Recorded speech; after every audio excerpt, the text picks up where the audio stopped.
The pounding on my front door started at 6:42 on a Saturday morning. Not knocking, pounding. 3 hard blows, a pause, then 3 more. The sound rattled the glass beside my entryway and sent a strange vibration through the old wooden floor beneath my bare feet. I had been awake for only 20 minutes. Coffee was still dripping into the pot. My hair was twisted into a loose knot, and I was wearing the gray cardigan I had slept in because the previous evening had turned colder than expected. Then I heard my granddaughter crying outside. "Grandma, please open the door." I froze. That was when I knew something was terribly wrong. I hurried down the hallway and looked through the narrow glass panel beside the door. My son Daniel stood on the porch. His face was red from the cold. His wife, Melissa, was beside him, with her arms folded tightly across her chest, and between them stood my 11-year-old granddaughter Sophie, crying into her pink winter coat. I unlocked the deadbolt but kept the chain in place. "What happened?" Daniel stepped forward. "Mom, open the door." "Why is Sophie crying?"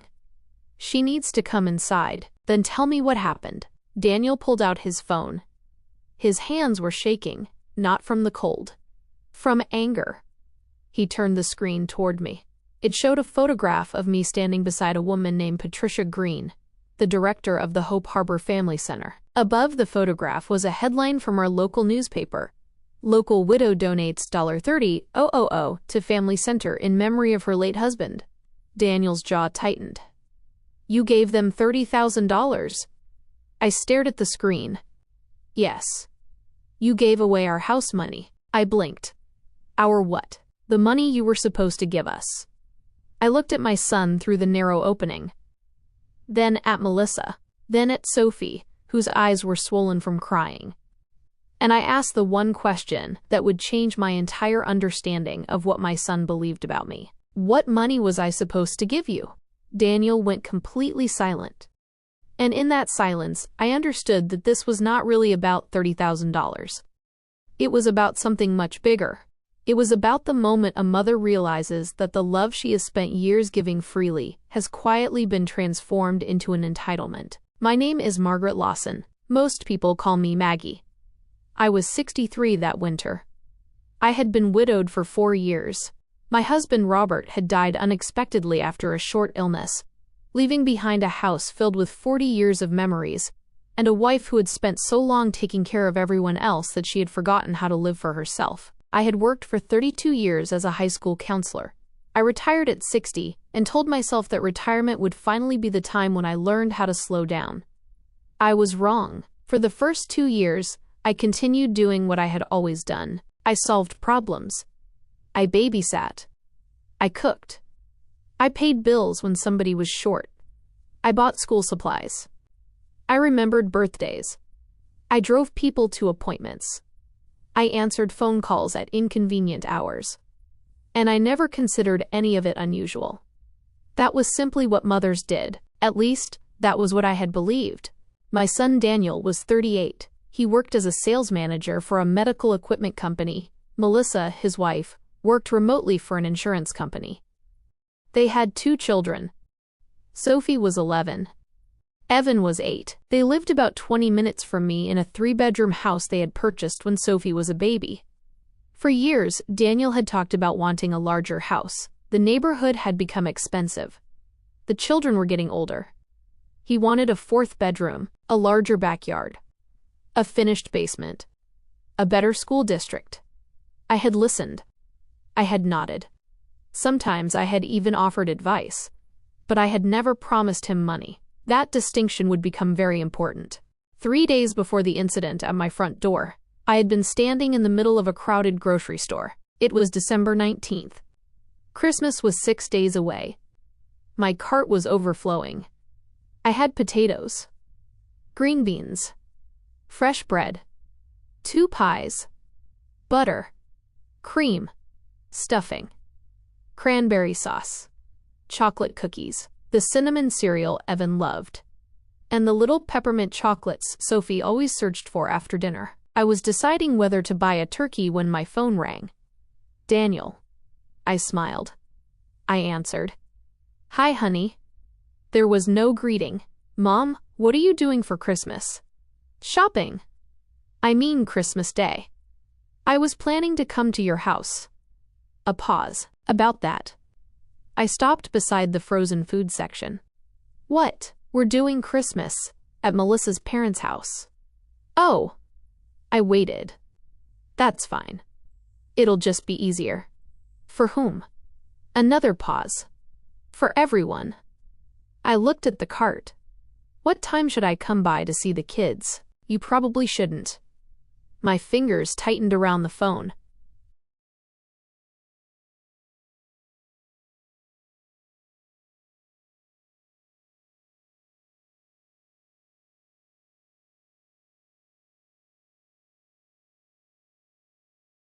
Why? Mom, don't make this difficult. I asked a question. Melissa thinks it would be better if you didn't come this year. I closed my eyes. There were people pushing carts around me. Children were laughing. Someone nearby was arguing about the price of a ham, but all I could hear was my son's voice. Why does Melissa think that? Because every holiday becomes complicated. I swallowed. What do I do that makes it complicated? Daniel sighed. Mom, you don't have to turn everything into an interrogation. I am not interrogating you. Yes, you are. I'm asking why I am not invited to Christmas. Because Melissa wants one holiday without feeling like she has to manage you. That sentence hurt, but I stayed calm. What does that mean? I don't know. Then ask her. I don't want to. There it was. The truth. He didn't want a conversation. He wanted the problem removed. And apparently, I was the problem. I looked down at the marshmallows in my cart. I understand. Thanks, Mom. I hung up. I stood there for several seconds. Then I continued shopping. That was the strange thing about grief. Sometimes heartbreak doesn't stop your body. You still walk. You still push the cart. You still pay for groceries. You still remember to buy toothpaste. You simply do all of it while something inside you quietly collapses. I finished shopping. When I reached the checkout, the cashier smiled. Big Christmas? I looked at the groceries. Apparently. She laughed. I didn't. After paying, I loaded everything into my car. Then I sat behind the steering wheel. I could have driven home. Instead, I drove to Hope Harbor Family Center. Hope Harbor wasn't a large organization. It operated from an old brick building near downtown. They helped families who were temporarily homeless. They provided emergency food, short-term motel assistance, bus passes, school supplies, rental deposits, utility assistance, and winter clothing. Robert had volunteered there during the last 5 years of his life. He used to tell me that the hardest part of poverty wasn't always the lack of money. Sometimes it was the loss of stability. One missed paycheck could become a late rent payment. One late rent payment could become an eviction notice. One eviction notice could force children into a motel, and once a family lost its address, everything became harder. Robert used to say, sometimes people don't need someone to carry them. They just need someone to stop the fall long enough for them to stand. I remembered those words as I pulled into Hope Harbor's parking lot. Patricia Green was standing near the entrance. She recognized my car. Maggie? I got out. I have groceries. She looked at the bags. How many? Enough to feed a family that apparently doesn't want me at Christmas. She stared at me. Then she understood. Oh, Maggie, please don't. Don't what? Feel sorry for me. Patricia smiled gently. I wasn't going to. She opened the back of my SUV. Within minutes, volunteers were carrying the groceries inside. There was so much food that Patricia laughed. You bought enough for 20 people. I wasn't sure whether I was cooking for 6 or 20. She shook her head. You're still feeding people. Old habits. No. Good habits. I looked at her. Do you need anything else? She hesitated. Actually, yes. What? Money? I laughed softly. I thought you might say that. They were preparing an emergency winter program. They had more families requesting temporary housing than they had funds. Patricia showed me a spreadsheet.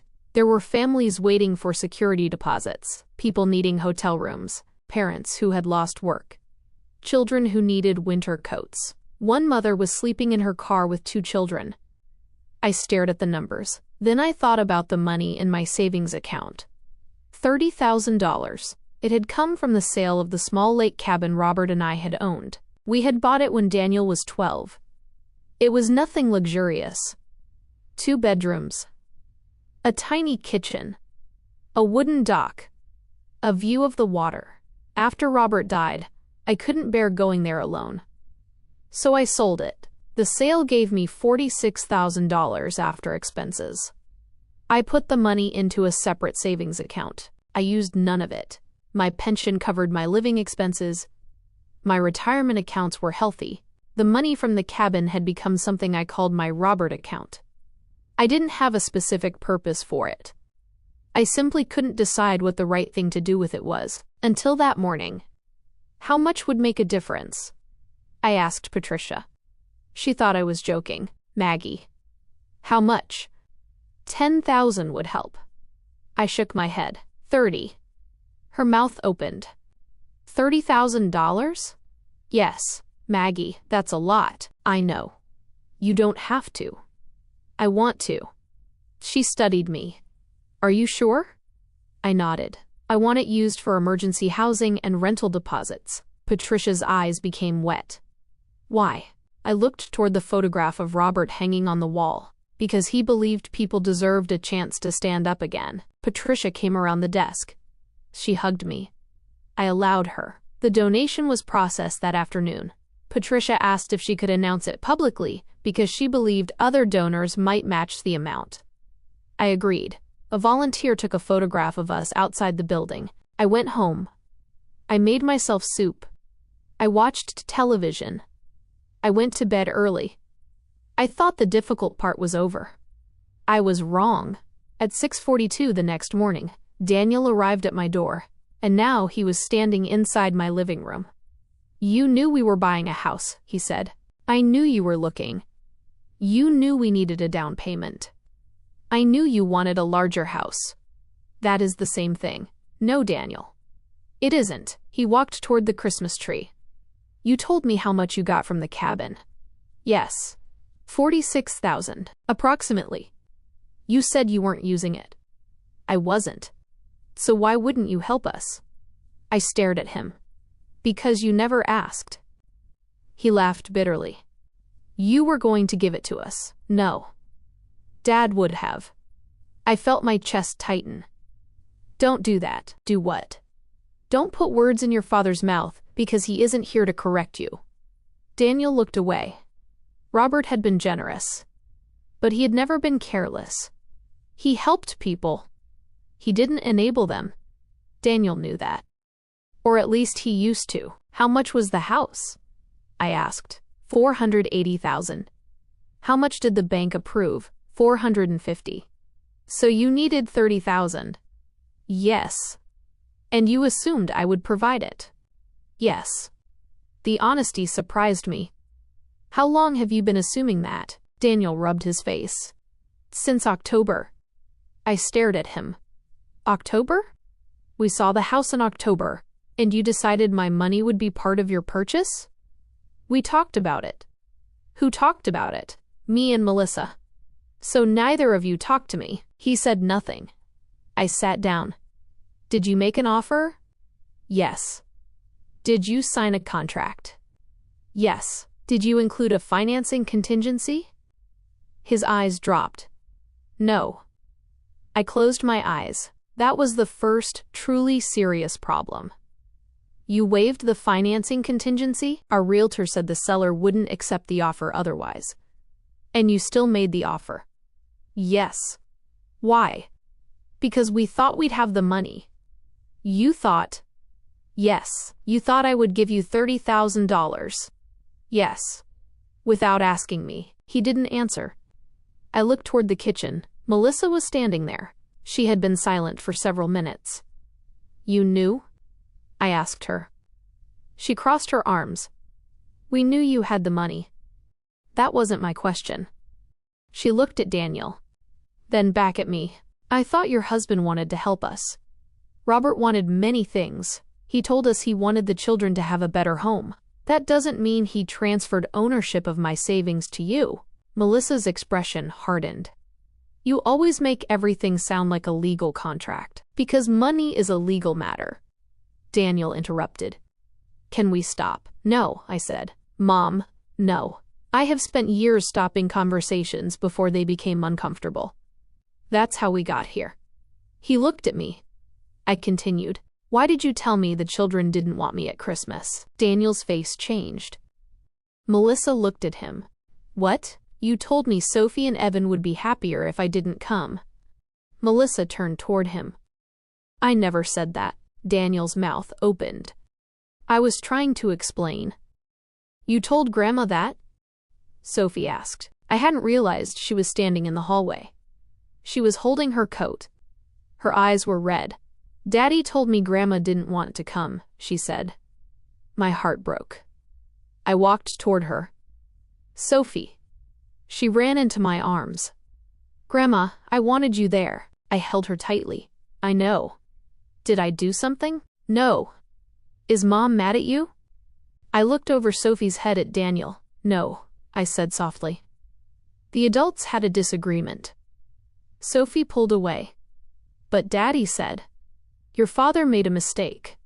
Daniel looked down. I could see shame on his face, but shame wasn't enough. Not yet. He had created the situation. Now he had to face it. Melissa sat down. "I told Daniel I wanted Christmas with my family," she said quietly. "I know. I didn't say I wanted the kids to reject you. I believe you." I was angry. "I understand. I felt like every holiday became something you managed." I looked at her. She wasn't wrong. I remembered every Christmas, every Thanksgiving, every birthday. I had brought extra food. I had rearranged tables. I had corrected schedules. I had criticized the temperature in their house. I had once told Melissa she was cutting the turkey too thick. I remembered doing it. At the time, I thought I was helping. Now it sounded unbearable. "You're right," I said. Melissa looked surprised. I overstepped. Daniel stared at me. I continued. "I made your home feel like my home. I gave advice when nobody asked. I assumed that because I was older, I knew better." Melissa's eyes filled. "But you shouldn't have excluded me without telling me the truth." "I know." "And Daniel shouldn't have used the children." "I know. And neither of you should have counted money that belonged to me before asking whether I was willing to give it." Melissa looked at Daniel. "You told her we had the 30,000? I thought she would give it." "You told the realtor?" "No." "Then what were you planning to do?" Daniel didn't answer. That was when Melissa realized the seriousness of the situation. "Daniel, I was going to figure it out. You said your mother was giving us 30,000. I said she would help. You told me she had agreed. I thought she would." Melissa stood. "You lied to me too." The room became silent. Daniel looked trapped. "I didn't think she'd donate it." "That doesn't matter," Melissa said. "You didn't know it was yours." Daniel's voice rose. "I knew Mom wouldn't let us lose the house." I looked at him.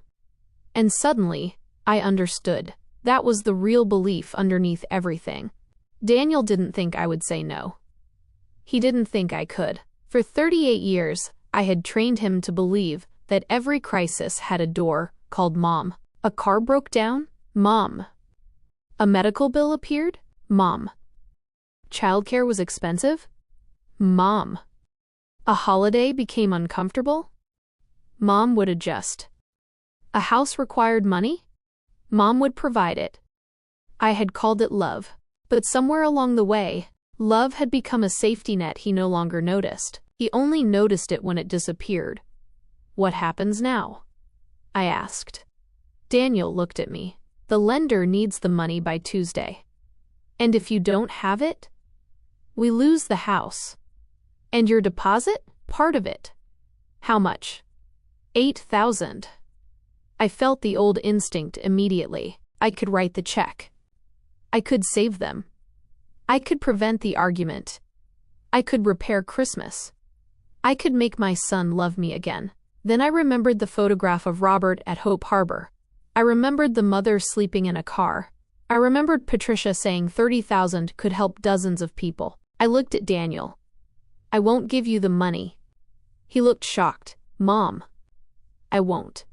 It's not all 30,000 anymore. I know. Even 8,000? No. You'd rather let us lose the house? No. You're doing exactly that. No, I said quietly. You did.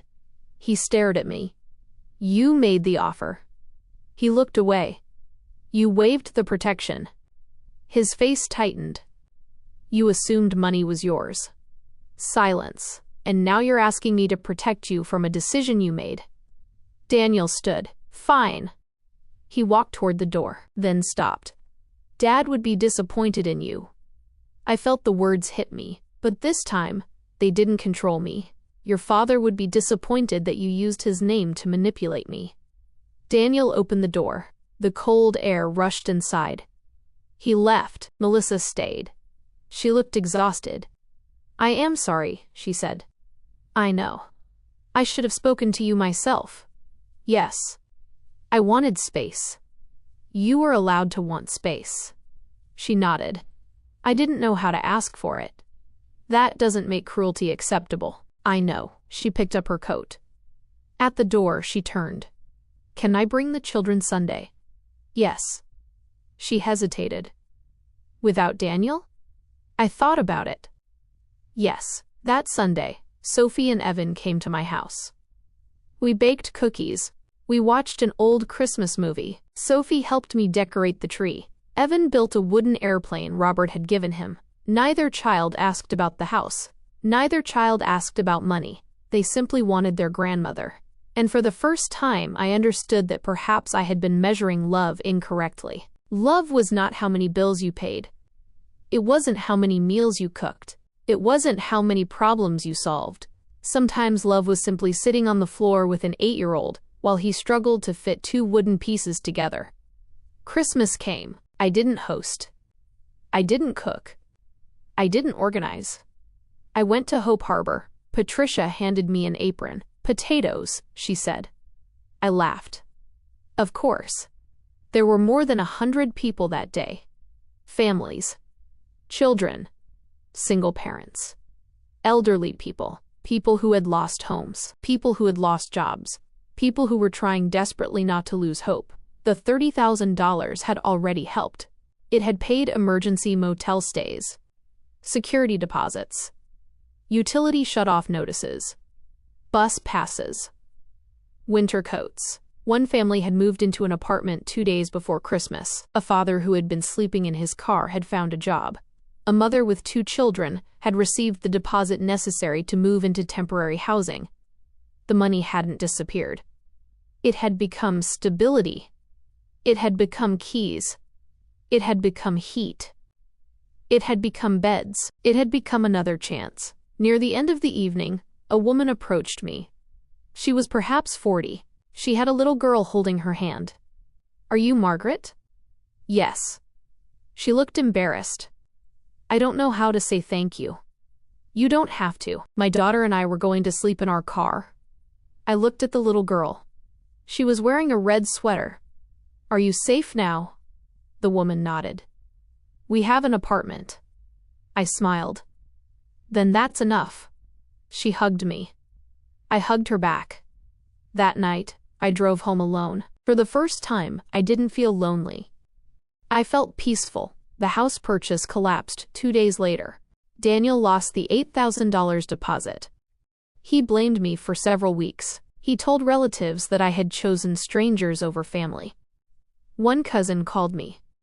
Maggie, I heard what happened. What did you hear? That you promised Daniel money and then withdrew it. I never promised him money.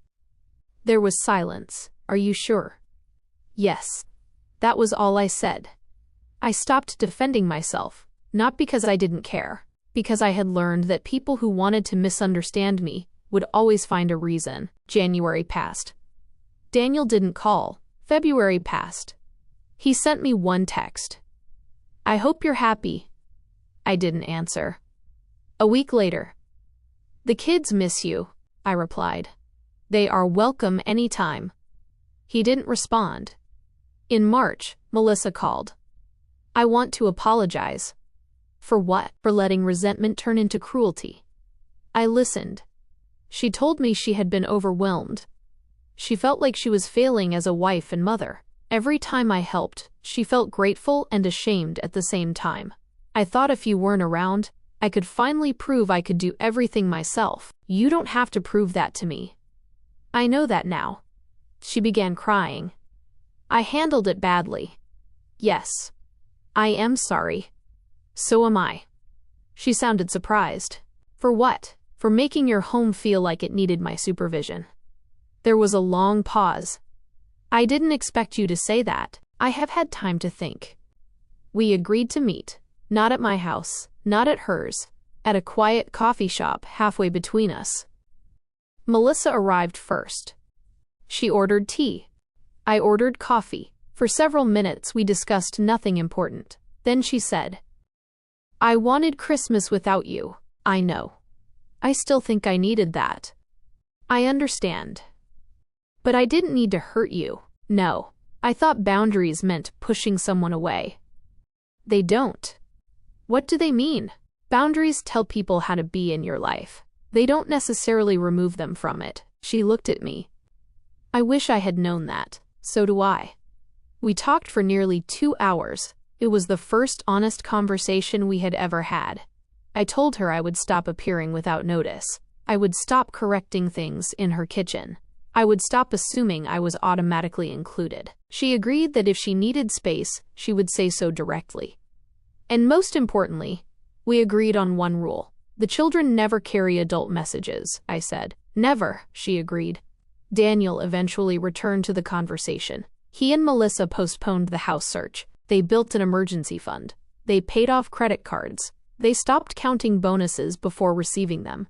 Daniel also began volunteering at Hope Harbor. At first I was suspicious.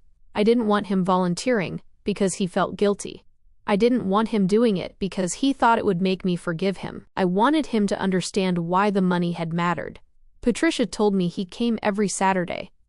He sorted donated clothing. He assembled beds. He transported families to apartment viewings. He helped carry boxes. One day, Patricia called me. He's still here. Still? He came 4 hours ago.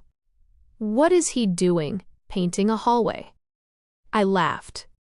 He hates painting. I know, Daniel continued going. Even when I wasn't there. Even when nobody told him I knew. That was when I started believing the change might be real. In June, he asked if we could talk. He came to my house. He didn't bring paperwork. He didn't bring a financial problem. He didn't ask for money. He sat at my kitchen table. I owe you an apology. You already apologized. No. I explained before. He took a breath. This is different. I waited. I treated your generosity like a debt. I said nothing. I decided your money belonged to me because you were my mother. Still nothing. I lied to my children because I didn't want to have an uncomfortable conversation. He looked at me, and when the house fell apart, I blamed you because it was easier than admitting I had made a bad decision. I felt tears gathering in my eyes. He continued. You didn't destroy our future. No. I did. Yes. He nodded.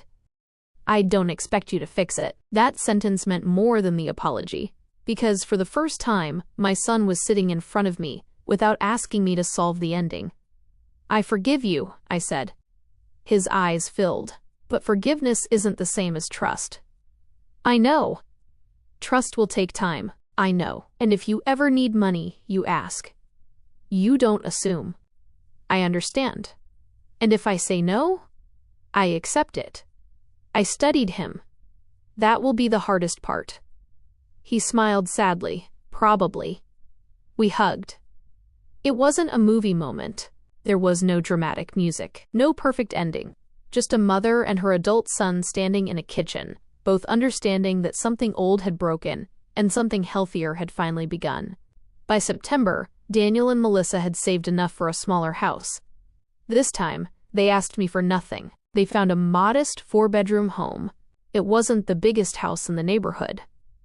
There was no finished basement. The kitchen was outdated. The backyard was small, but they could afford it. Daniel showed me photographs. We bought it. I smiled. Congratulations. Thank you.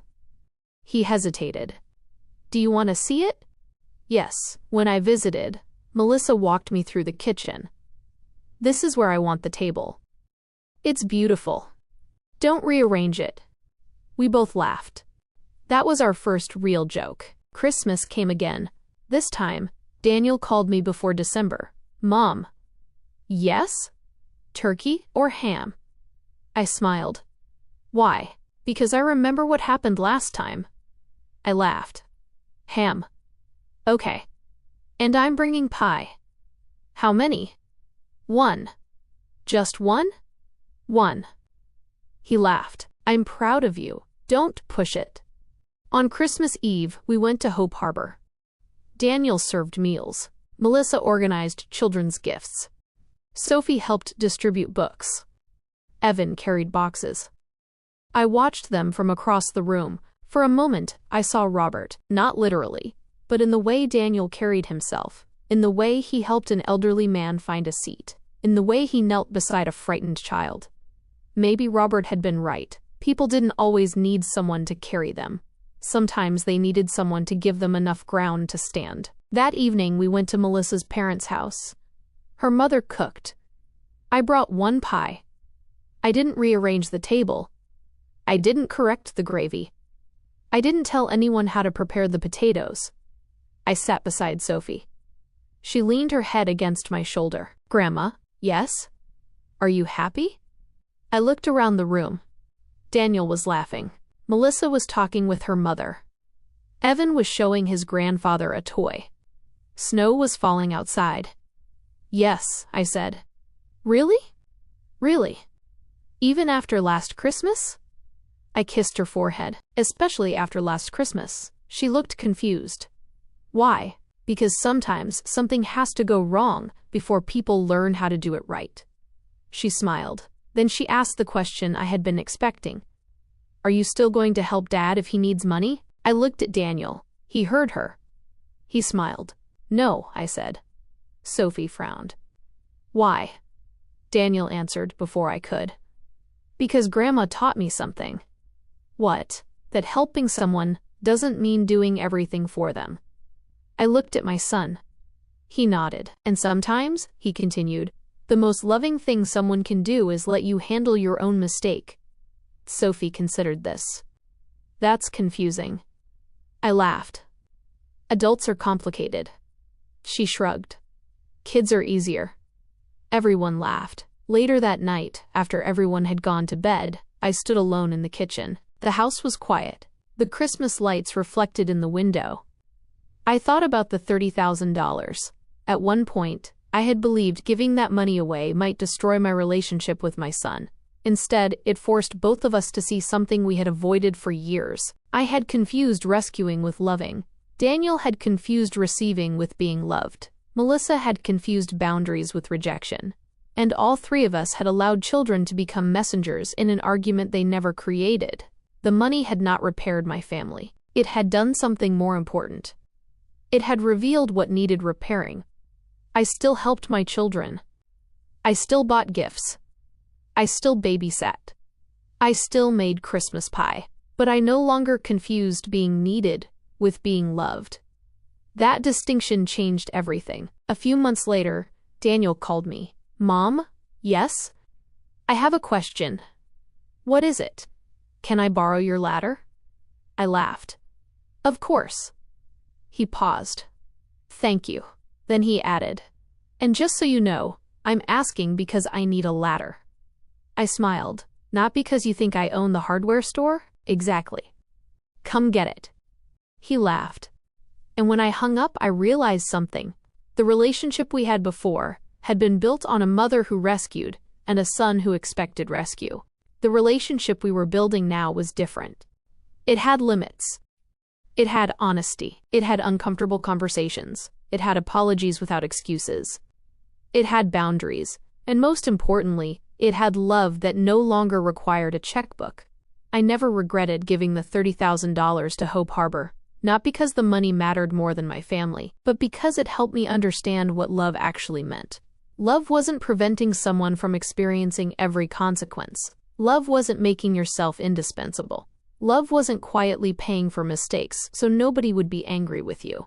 And love certainly wasn't allowing your generosity to become someone else's entitlement. Sometimes, love was